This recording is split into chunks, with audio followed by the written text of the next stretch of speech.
Welcome to What's Hot in Your City. Today we're going to be talking about women to know the network.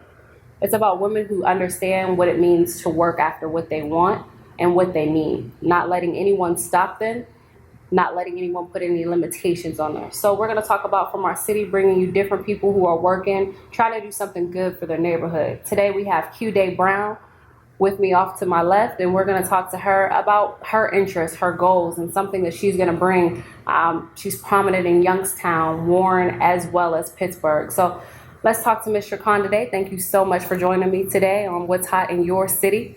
We just have a few questions for you. First, how are you doing today? I'm well. That's good. Anything you want to, just open up about, tell me about yourself, or tell? I am the owner of 615 Entertainment. We do bookings, management, promotions for clubs, telemarketing industry. We do bookings for up and coming artists, anything like that anyone may be interested in. I'm diverse. You're diverse. Good. We need diversity. We don't get that often. So, 615 Entertainment, what is it different from, any other entertainment company that's in the Tri-County area? 615 was created by myself and my husband, Shavar Brown. 615 represents unity. It's my husband and myself. Our logo is us in the middle, so the one represents unity, us. Basically, that we work with anyone, anywhere, any city, Youngstown, Warren, Newcastle, which is my husband's hometown, Farrell, which is my hometown. Anyone who's looking to get their name out there, your brand, anything of that nature. So when you say your brand, like what type of brands do you guys, I know music is one of you guys' things that you do. So Yes. what type of brands are you building on? Or besides the entertainment company, we are introducing our wine line, which is the Corday. Okay. We have all different types of wines. That is created for us by Can I Wine, and that is out of Pittsburgh, the Pittsburgh area. Okay. So what drives you, like, as a promoter, as a female promoter and a manager, what's your drive? What pushes you to keep going? My desire to succeed. I've never let anyone put limitations on me. Being that I am an African American woman, I don't want to say it's harder, but you have to do a lot more work. I agree. Especially to climb the corporate ladder. So, a lot of times we're labeled as very direct, but we make great leaders because of that. So would you say because we are very direct, has that been a struggle? Have you seen it become a struggle, or have you overcome that, since we are direct as African American women? It is a struggle as far as when you work for other people, because a lot of times people are intimidated by that. When you're not a Caucasian male, being an African American woman in the corporate world, any mistake, you're likely punished for that twice as hard. Right, it's broadcasted.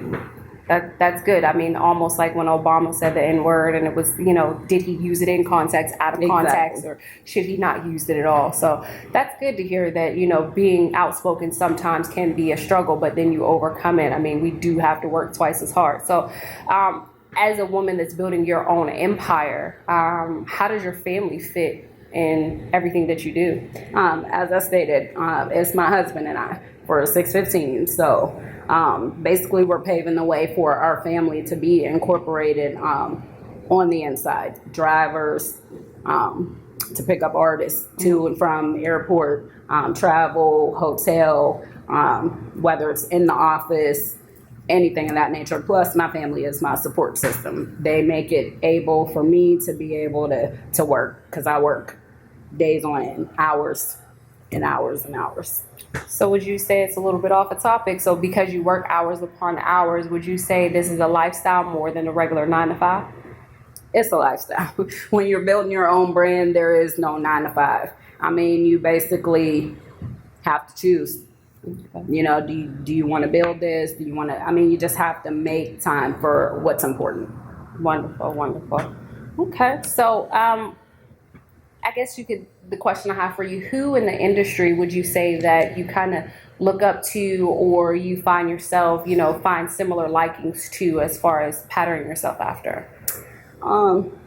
Not so much patterning myself after, but any African American female that has built her own empire came from, similar backgrounds of where other African American women have came from, poverty.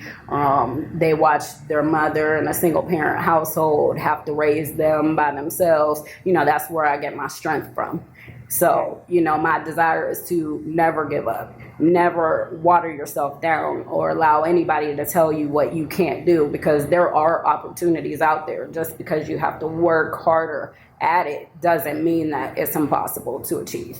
Well, that's good. That's good. I mean, I do feel like, our younger generation of women are kind of become lackadaisical with the work ethic. They feel like things should just be handed to them because they are a female.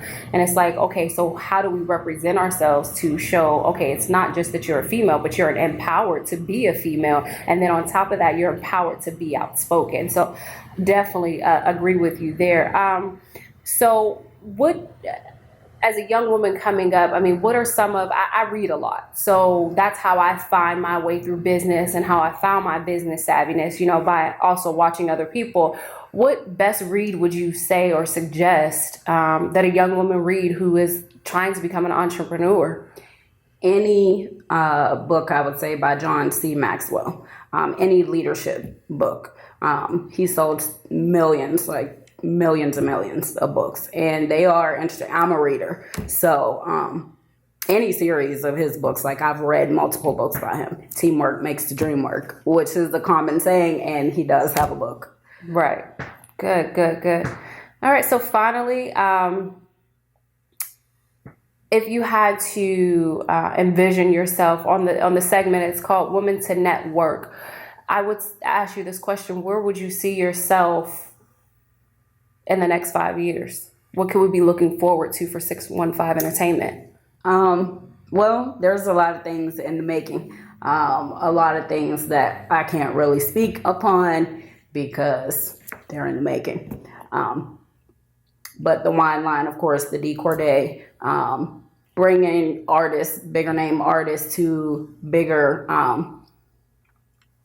places like Cabelli Center or in Pittsburgh, any larger venues that we can find. Right now it's small, but we're growing and we have the connections to be able to do that. So you'll see us. Yes. Well, as you can see, we have the co-founder of 615 Entertainment. Behind every strong man is a strong woman, and each woman knows her net worth. So definitely we want to thank you, Q, for joining us today. Thanks for having me. Yes, most certainly. And so on our next segment, hopefully we will get to meet the man himself behind 615 Entertainment, and we can bring that unity together, as well as talk about more events that are happening in your city coming to you.